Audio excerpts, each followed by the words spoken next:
Hey guys, welcome back to my channel. তো দেখতেই পাচ্ছ আমি এখন চান্দান করে পুরাই রেডি। তো তোমরা তো দেখেই নিয়েছো আজকের ভিডিওটা কি বিষয় হতে চলেছে।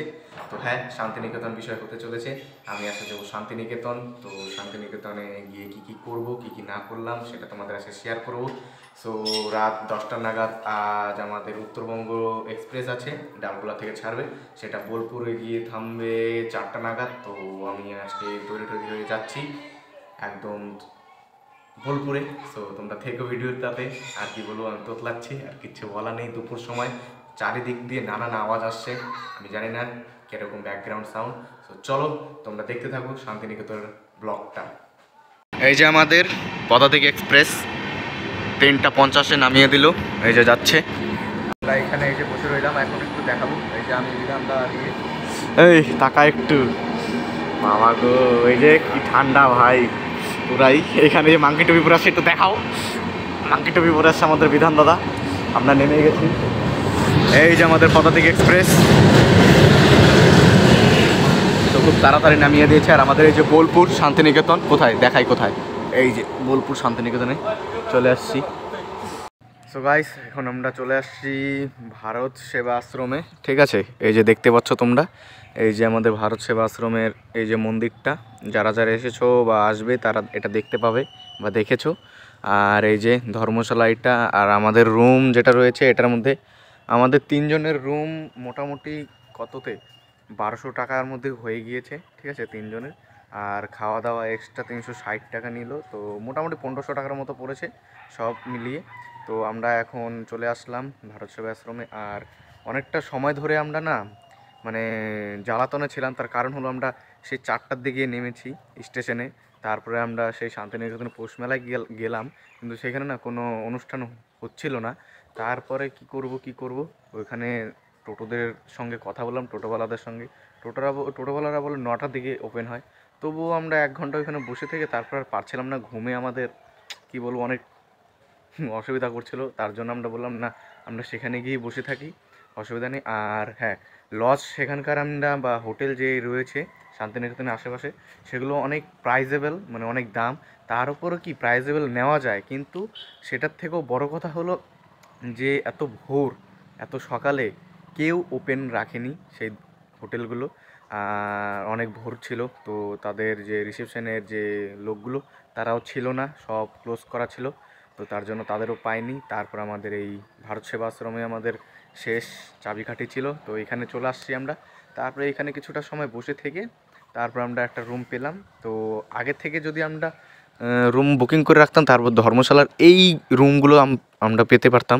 কিন্তু কি হয়েছে, আমরা আগে থেকে আমরা রুম মানে অর্ডার করে রাখিনি বা বুকিং করে রাখিনি, তার জন্য আমরা ওটা পাইনি। তো রুম 2টো ফাঁকা ছিল, তার মধ্যে একটা আমরা পেয়ে গেছি, আপাতত এখন রয়েছে। তো দাদা যে বিধানদা আর বিশ্বজিৎ যে রয়েছে, তারা এখন শুয়ে রয়েছে ঘরের মধ্যে। বলল আমরা অনেকটা ক্লান্ত, আমরা একটু শুয়ে নিই, তুই যা ভিডিওটা বানিয়ে নিয়ে আয়। সো দেখতে পাচ্ছ এই যে, আর আমরা আজকে থাকবো। তো আজকে দেখি দুপুরবেলা আমি একটু এখন যে শুয়ে টুয়ে তারপরে দেখি কয়টার দিকে উঠে ফ্রেশ হয়ে খাওয়া দাওয়া করে আমরা আবার বেরিয়ে পড়বো। কোথায় কোথায় আছে কঙ্কালতলা নাকি একটা, তারপরে সোনাঝুরি হাট, এগুলো আজকে কভার করব। তো তোমরা ভিডিওতে থেকো, চলো। তো আমরা ভারত আশ্রমে যে ছিলাম, সেইখানে যে খাওয়া দাওয়া দুর্দান্ত ছিল। মানে যারা যারা আসবে বা আসছো তারা সেখানে খাওয়া দাওয়া করে নিতে পারো, কারণ অনেকেই সেখানে শুধু থাকার জন্য থাকে কিন্তু খাওয়া দাওয়াটা বাইরে করে। তো আমি প্রেফার করব যে সেখানেই খাওয়া দাওয়াটা করতে। ভালোই ছিল, আলু সেদ্ধ, একটা নিরামিষ ডাল, তারপর পনিরের তরকারি, শেষে দিল আপনার দই। এত ভালো খাবার দাবার, রান্নার কোয়ালিটি, চাল সেই সুন্দর। তো তোমরা যারা যারা চাও তারা আসতে পারো অবশ্যই, আর সেখান থেকে খাওয়া দাওয়া করে নিতে পারো। ঘি দিয়েছিল, হ্যাঁ হ্যাঁ ঘিও একদম, সেখানকার যে গরু রয়েছে সেখানকার খাঁটি দই ঘি, সেগুলো সেখানকারই। তো খেতে তো দুর্দান্ত লাগলো। তোমরা আসতে পারো, তোমরা সেখানে মানে ট্রাই করতে পারো। আমি তো বলবো ট্রাই করতেই পারো, অবশ্যই খুব ভালো ছিল। তো চলো এবার সোনাঝুরি যাচ্ছি, সেখানে তোমাদের দেখাচ্ছি। তো এখন আমরা বেরিয়ে পড়লাম ভারত সেবা আশ্রম থেকে। তো এখন আমরা যাচ্ছি সোনাঝুরি, কি বলো এটা, সোনাঝুরি হাট, সোনাঝুরির হাট, কোপাই নদী, কোপাই নদী, এগুলো দেখবো। তো তো এখন আমরা একটা টোটো ভাড়া করে নিয়েছি। আর এই মেলার সময় আমরা পৌষ পার্বণ যে মেলাটা রয়েছে শান্তিনিকেতনে, এই সময় অনেকটা প্রচুর পরিমাণে তোমার টোটো ভাড়াটা নিয়ে নেয়। 200 টাকা এক্সট্রা নিচ্ছে, মানে এক্সট্রা না, এই মেলার সময় দামটা বেড়েই যায়, বলেই দিয়েছে। যারা যারা আসতে চাও বা আসছো তারা দেখে নেবে, টোটো সঙ্গে কথা বলে নেবে, 50 টাকা এদিক ওদিক করাই যাবে, কিন্তু তবু যদি না মানে সেটা দিয়ে যেতে হবে।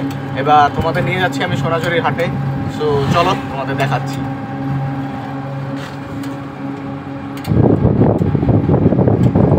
সোনাঝুরি হাটের ভেতরে ঢুকেই আমরা প্রথমে দেখতে পাচ্ছি সাঁওতালি ডান্স। তো তোমাদের এখন দেখাবো আমি সোনাঝুরি হাটের বিখ্যাত সাঁওতালি ডান্স। তো তোমরা দেখতে থাকো, বলবে অবশ্যই কেমন হয়েছে। তো চলো।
এটি আসলে সোনাঝুরি হাট নয়, এটি হলো সোনাঝুরির বাগান, যেটি আমরা আসছি দেখতেই পাচ্ছ।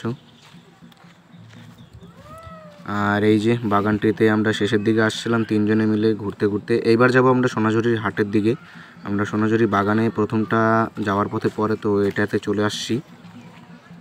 আর এই হলো সোনাঝুরির হাট, যেটা সোনাঝুরির বাগানের পরেই পরে সোনাঝুরির হাটটি। আর এটাই হলো মেন জিনিস, যেটা বিখ্যাত শান্তিনিকেতনের। দেখতেই পাচ্ছ এই যে সোনাঝুরির হাটের কত মেলা বসছে, দেখতেই পাচ্ছ নিচে। সো এটা দিনের আলো থাকতে থাকতেই দোকানগুলো বসে, আর দিনের আলো যখন শেষ হয়ে যায় তারপরে সব দোকান বন্ধ করে দেয়। তো দেখতে পাচ্ছ কত লোক সোনাঝুরির হাটে।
সোনাঝুরি হাটের ঠিক 400 মিটার দূরেই রয়েছে প্রকৃতি ভবন।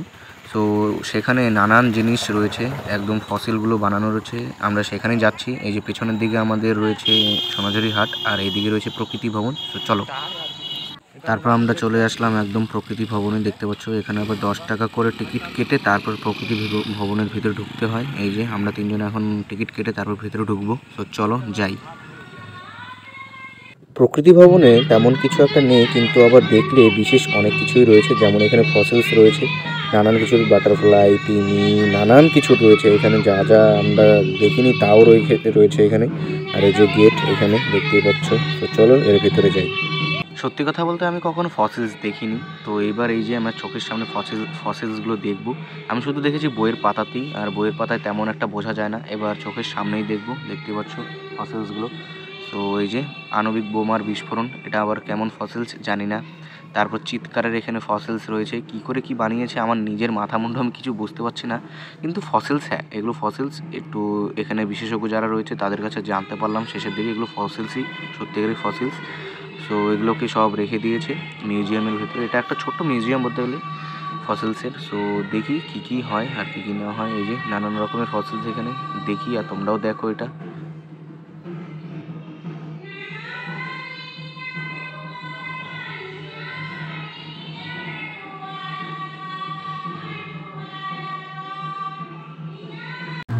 তো এখন আমরা যাচ্ছি কোপাই নদীতে।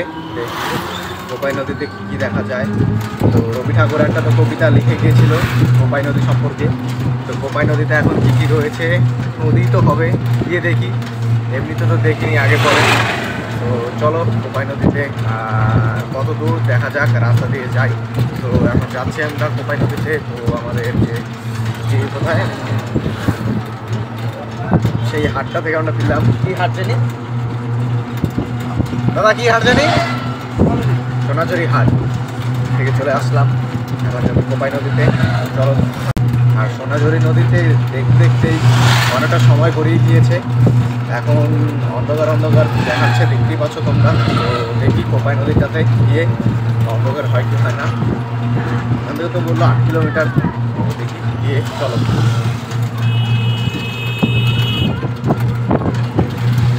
এই সেই কোপাই নদী, যেখানে রবি ঠাকুর বসে কোপাই নদী সম্পর্কে একটি কবিতা লিখেছিল। দেখতেই পাচ্ছ এখানে জনসংখ্যা কম হলেও এটিও একটি দর্শনীয় জায়গা শান্তিনিকেতনে। এখানে খুব কমই লোকে আসে, তবুও আমরাও আসছি দেখতেই পাচ্ছ।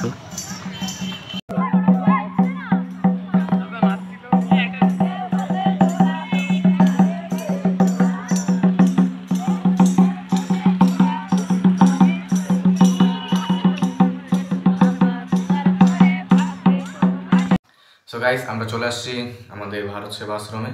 রাত হয়ে গিয়েছে দেখতেই পাচ্ছ। তো আমরা প্রথমে সোনাঝুরি মেলাতে গিয়ে মানে হাটে গিয়েছিলাম, তারপর আমরা কোপাই নদীতেও গিয়েছিলাম, সেটা তোমরা দেখতেই পেয়েছো। তো আমি ভেবেছি শান্তিনিকেতনের যে ভিডিও মানে ব্লগটা আসবে সেটা দুটো পার্টে করব। যে আমাদের মেলাটা যেটা রয়েছে আগামীকাল হবে, মানে কালকে যাব আমি, সেটা পরের ব্লগে তোমরা দেখতে পারবে। সো আজকে আমি শান্তিনিকেতনে যে আসছি সেটা মানে রবীন্দ্রনাথ ঠাকুরের যে জিনিসগুলো রয়েছে সোনাঝুরি হাট আর কোপাই নদী, এই দুটো নদীতে মানে এই দুটো দর্শনীয় জায়গাতে আমি গিয়েছিলাম, সেটা তোমাদের আজকে দেখালাম।